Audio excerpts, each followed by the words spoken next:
ያዳነኝን አውቀዋለሁ የሞተልኝ ኢየሱስ ነው። ስለሌለኝ የምከፍለው ስጦታዬ ምስጋና ነው።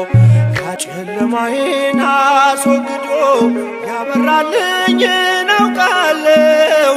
ሙሉ ሰው ነኝ ከእንግዲህስ ስከተለው እኖራለሁ።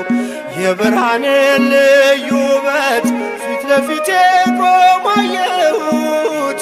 ፍቅሩ ማርኮኝ በመቅደሱ ሰገድኩለት አመለኩት።